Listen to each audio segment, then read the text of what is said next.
I'm gonna tell you how to get your videos associated with other videos on YouTube so that you can start getting some suggested traffic from some other channels like yours. And we're starting right now. That's just how it is. And wait on me. What is going on? My name is Nick. Welcome to another video. If this is your first time here and you want to learn how to grow your channel, make videos, and all types of other YouTube related stuff, start now by subscribing and clicking the bell so you don't miss anything. Okay, now this video is going to show you the how, but when you are using the how part, it's also really important to make sure that you have a deeper understanding of why this works like it does. So because of that, I'm going to recommend that you go to a link that I have down in the description below on Matt Gielin's video.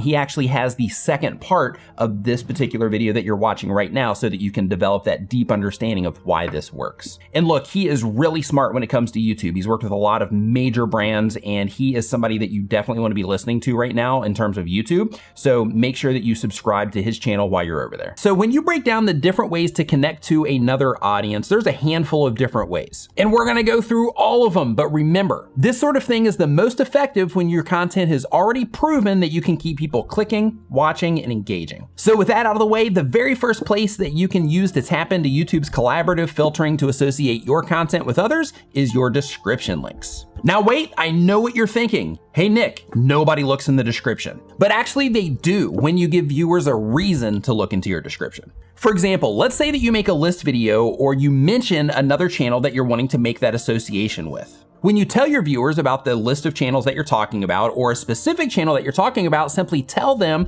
that the links to those channels are down in your description below so that they can go down there and they can click on those links and go check out the other channels. It's that easy. They just have to have a reason of some kind to go down into the description to click on those links. Another thing that you can do on the description link side of things is you can also put a short list down in your description of other channels that you might like. So let's say that you're a review channel and people are commonly going to your descriptions for the sake of getting the links of the things that you recommend. Since they're gonna be down in your description anyway, looking for those links, having that list of channels down there is another way that you can slowly start introducing those channels to other people so that you can start creating that association over time. Now we're gonna be going into some more complicated things that you can do, but just to go ahead and get them out of the way, you can also do this with your end screens and with the cards in your videos. Similar to the description links, you simply tell people to click on the card where you're recommending the other channel or the end screen element where you're recommending the other channel. Okay, so now we're gonna level this up a bit and we're gonna go into playlists. So another thing that you can do is you can actually build playlists around topics and involve those other channels within those playlists. But there's a really important part of building playlists around a topic where you're including those other channels. You have to send people into that playlist because if you just have a random playlist on your channel that you're not bringing any attention to, then it's gonna take a really long time for people to, one, find it, two, actually click on those videos and then go in and watch them. And it's gonna be a really slow drip. Whereas if you put that playlist on your channel page, you're gonna bring attention to it. If you recommend that in a card on your videos, you're gonna bring attention to it. If you put it in your end screen, you're gonna bring attention to it. If you put it in your description, you're gonna bring attention to it.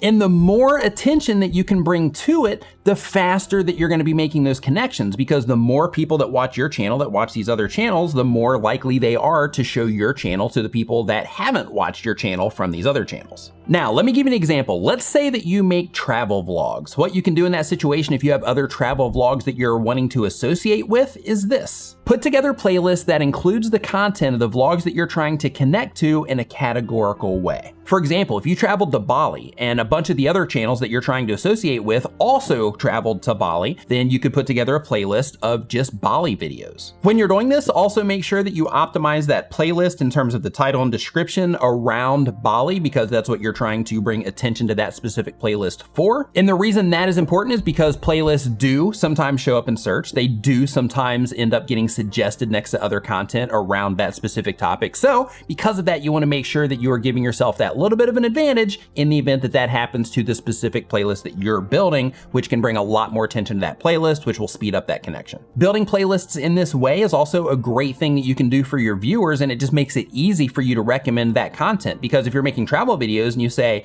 I actually put together an entire playlist of videos about Bali that don't just include my videos, they also include other people that you're really going to enjoy all these different perspectives. Then what you're doing is you're just creating that one asset that people can use that you're involved in. So they're going to be watching a lot of the videos in that playlist if they are interested in the topic of Bali. Next, take advantage of the pinned comments. So just in case you don't know what the pinned comments are, is in your comment section, you have the ability to pin your comment or a comment from your viewers. So what you can do in that situation is you can start pinning your own comments to where you recommend playlists that include the other channels that you're trying to connect to as well. So let's just back up and take that Bali example. Then what you can do is you can say, hey, check out these videos. These are my favorite videos about Bali. That's pinned in your comments. You have it linked in your description. You have it linked in your end screen. You have it linked in your cards. You could even add it as a section on your channel page so that you're just bringing more and more awareness to that specific playlist. Now, it goes without saying, but I'm gonna say it anyway, collaborations are also a fantastic way to build in that association. When you collaborate with other YouTube channels and you're sending people back and forth between the two channels like Matt and I are doing in this specific video, it can be a really powerful way to create a lot of association really fast. And to stack onto the reasons that this is so powerful, when a lot of people go from Matt's channel to my channel or from my channel to Matt's channel, and then they start watching both of our content on a regular basis, well, guess what? YouTube is going to identify that, and YouTube is going to say, well, hey, a lot of people on this channel are not watching this channel yet. Let's start sending some of these people over to here. And the same exact thing on Matt's channel, they're gonna say, hey, a lot of people that are watching Matt's stuff haven't seen Nick's stuff yet. So let's start sending some of the people over here, because the crossover people that have taken that leap during the collaboration, they're digging both channels. So let's start showing more people both channels. But keep in mind, this is the most powerful when both channels that are collaborating are in alignment with each other in terms of serving the same type of audience. If Matt's channel was about YouTube, which it is, and my channel was about cooking, which it's not, then in that particular situation, what would happen is the people that are crossing over from YouTube into the cooking might come over and support my channel just because Matt told them to. However, they're not gonna keep watching my content, which is gonna send negative signals into YouTube in terms of these people do not like this content as much as they like this content over here. So there's no real reason to show this content, this cooking content, to Matt's audience that is full of people that are trying to learn how to do YouTube. Another thing that can be really effective when you're trying to infect another audience or you're trying to associate your channel with other channels on YouTube is actually sharing their content in your community feed. Similar to the collaboration idea, this is also really powerful, but you have to make sure that the audiences that you are both reaching or trying to reach are similar. But if they are, you can start creating these associations by simply sharing their content in your community feed. So you would take the content that you think that your viewers are most likely to watch or that they would get the most value out of and share it in your community feed. And then boom, you're sending some of your traffic over there for that association. Now on the collaboration side, it's more powerful because they're sending traffic to you as well, but with the community tab, that might give you the opportunity to do it where maybe you can't collaborate with that person, or maybe that person just doesn't want to do collaborations, or they just don't do any collabs with anybody. So because of that, using your community feed can also be a way to slowly send people over time to slowly build that association between you and some of the other channels that you're wanting to associate with. Now on the experimental side, because we don't have any real data for this yet because we're limited in the data that we have with YouTube Stories, but with YouTube Stories, you can also mention other channels as well. So another thing that you could try to actually stack on top of the other information in this video is you can actually try to also do a similar thing with the stories, to where from time to time you're mentioning other channels that your audience should watch. And with the stories, as you probably already know, those do get shown to a lot of people also that aren't even subscribed to your channel. But for the people that you are trying to make those associations with, at the end of the day, you're creating one more hit point between you and that other channel that you're trying to associate yourself with.